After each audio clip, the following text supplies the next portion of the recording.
Hey there folks, Blackhawk here. Today going to do a brief overview on the Rakon Heli. This is the aftermarket frame kit for the Typhoon Q500 from Yuneec. Very cool little kit here. Takes it out of that kind of generic looking plasticky body, puts it in a nice cool looking carbon fiber frame here. Also provides you with a little more real estate space on the bottom so you can add additional, like I've done here, camera gimbals, things of that sort. Definitely really cool kit, but want to go over some pros and cons that I've noticed after flying this for a little while.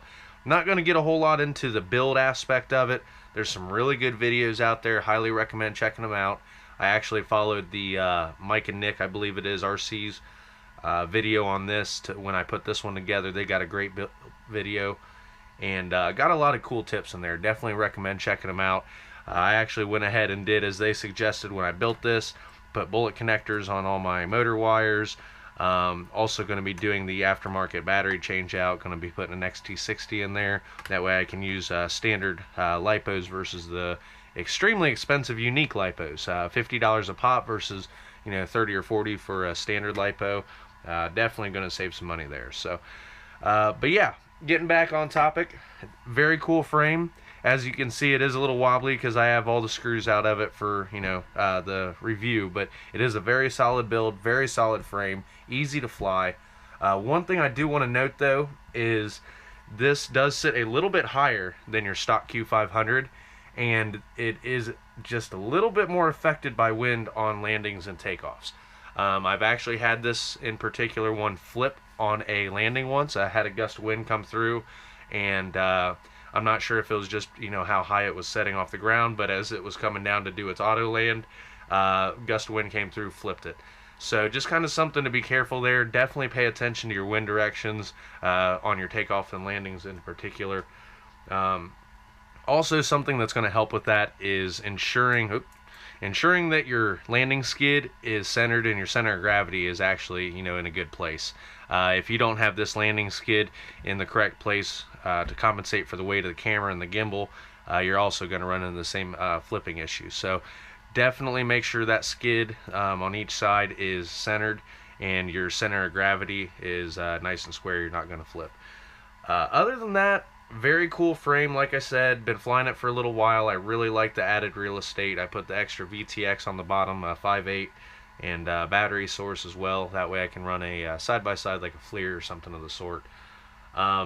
Very easy build. Everything from Carolina Drones was very neatly packaged. It was easy to go through. The instructions that they give you were easy to decipher. And yeah, very cool build. Everything syncs up just as it should with the CG03 and the ST10, the ground station.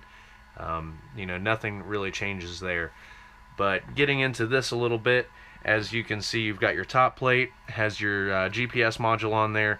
Now your bottom plate, or your middle plate here, has your compass and your controller receiver there. And also you can see the battery compartment there. Now that's where I had mentioned currently running the stock battery compartment, but as Mike and Nick mentioned in their video, it is definitely nice to go ahead and switch that out to the XT60 and run the aftermarket batteries. So that's something I will be doing in the future. And on the bottom plate there you can see the controller, and most of the wiring and stuff runs through the bottom there as well. But yeah, very cool build, very easy to go through, and definitely highly recommend for anyone out there flying a Q500 that wants to add a little uniqueness uniqueness to your Yuneec. Funny. But yeah, definitely want to kind of get out of that generic kind of plasticky body and get into something a little more specialized. If you're not really comfortable, you don't think you want to do a full-on build yet, but kind of want to dig your hands into it and just kind of see the components and get your hands on them. This is a great entry. This is actually the first build that I did was this. It really helped familiarize me with some of the components in the drones, quads, things like that. Really helped me get comfortable with moving the parts around, cutting wires, soldering, things like that. So if you're kind of new to it, you want to get kind of a unique, and you kind of want to try your hand at building, this is a great option. Very cool, very solid platform. Thanks guys, I'm done ranting. I will throw a little bit of video in here that I've taken with this. And I must say, the CG03 I'm very impressed with. I'll do a little side-by-side. You can actually see the amount of vibration and sway that this actual camera and gimbal takes out. I ran a GoPro on the back side-by-side with this, and the GoPro video footage versus the CGO video footage is night and day, we'll say. So you'll see in the video. Hope you guys enjoy. Thanks for watching, and I'll catch you next time.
Mittens?